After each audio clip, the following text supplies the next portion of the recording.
As a parent who prioritizes not only your parent-child relationship, but also your child's emotional well-being within that relationship, your ability to hold space for your child's biggest feelings, to show acceptance even when they're at their worst, is simultaneously one of the most important things you can do as a parent and the hardest. Your ability to provide that kind of calm, non-judgmental, and compassionate external emotional regulation is a crucial part of how your child goes on to develop internal emotional regulation.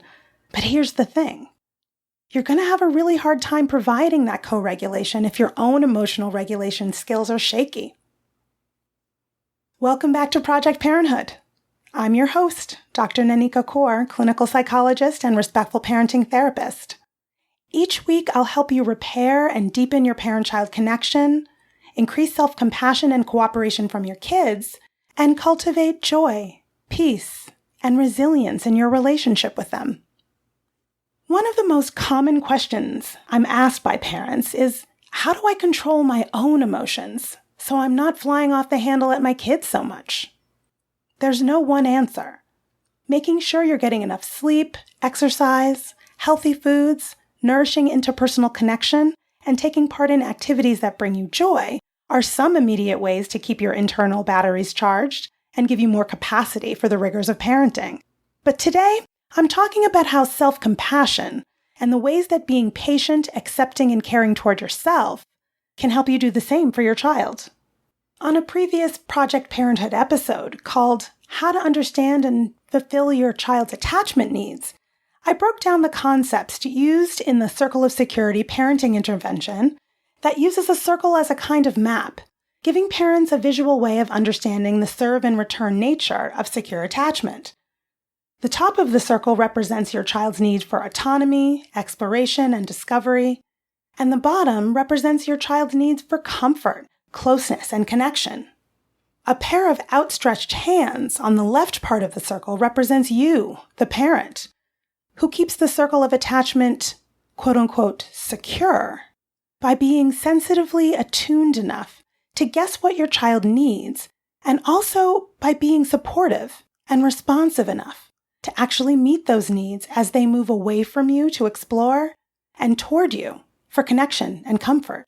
The Circle of Security creators refer to this attuned responsiveness as being with. Being with is the capacity to recognize and honor your child's feelings by staying with those authentic feelings, rather than denying their importance. This is about being present with a child's emotions without trying to fix or change those emotions, and providing a safe and supportive space for your child to feel their feelings without judgment. Whether your child is feeling interest, curiosity, vulnerability, rage, grief, or something else, your child needs you to accurately identify their feelings with a willingness to accept those emotions as valid and important. Your child needs you to stay present with and tolerate their emotions, even when they're difficult for you to witness and for them to experience. So what might this look like if you're doing this for yourself? It can be difficult to stay present with your child's feelings, especially when they sometimes set off swirls of unpleasant feelings within yourself, which can lead you to try to shut your child's feelings down by behaving in dismissive, critical, harsh, or placating ways as a coping mechanism. So it's also important for you to develop the skill of being with you, which for most parents in my practice is a huge challenge.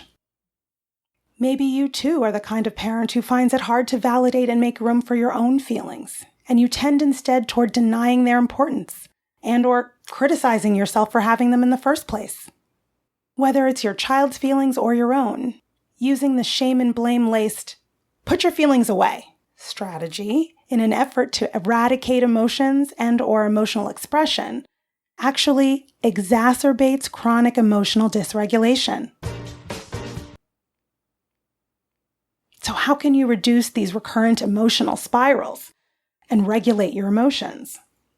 Well, parents in my practice sometimes talk about how they can hold space for their children for a finite amount of time, after which comes a desire for their child to quickly pull it together. Similarly, when these parents notice their own painful and familiar feelings arise, they have a similar internal reaction. With self-criticism, they try to stop feeling something they're telling themselves they, quote-unquote, should be over by now. Tara Brach, prolific author, psychologist, and Buddhist meditation teacher, explains that feelings are made up of a thought and an accompanying felt sense in the body. Upsetting feelings recur again and again when they're entirely unconscious, or when you're only partially aware of them. You might be aware that you're angry, but you don't realize the thought, my child is a terrible kid and I'm a terrible parent, is going through your mind. Or you're aware you're having those upsetting thoughts, but you aren't aware of how it's manifesting in your body sensations.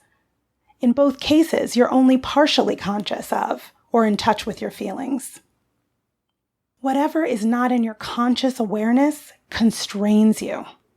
The feelings stay in a big ball of stuckness inside you, acting on you outside of your awareness.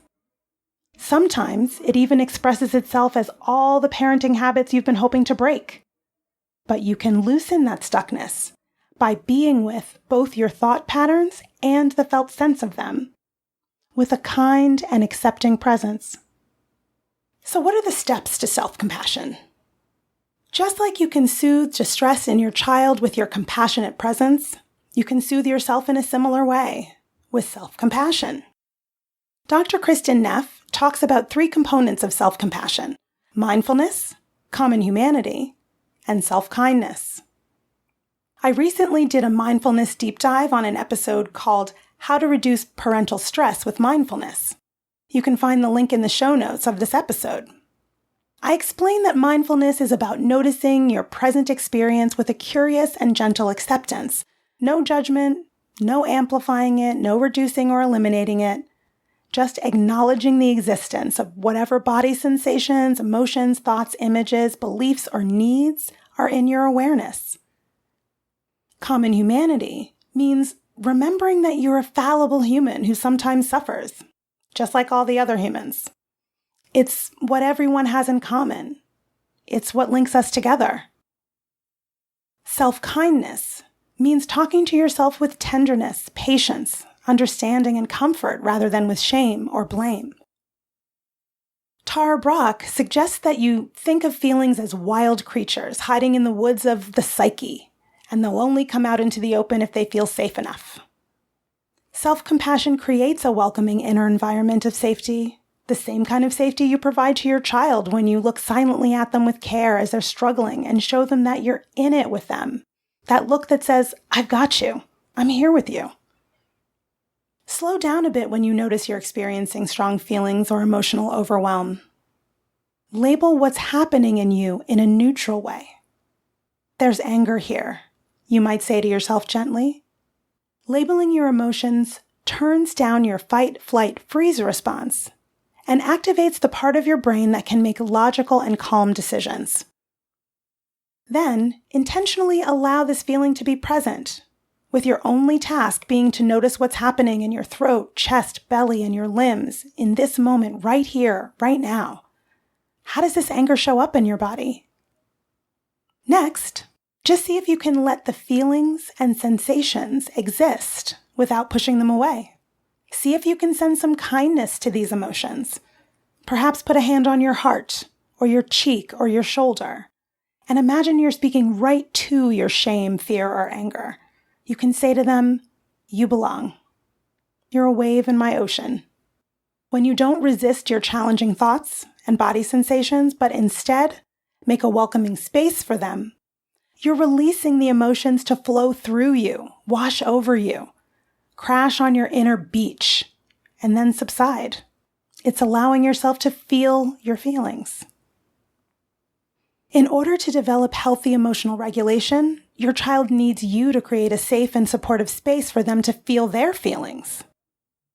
When your child is in distress, being with is what provides comfort, helps to make confusing emotions make some sense to them, and it's what helps them begin to see themselves through your eyes as a person who is capable and worthy of seeking and receiving comfort.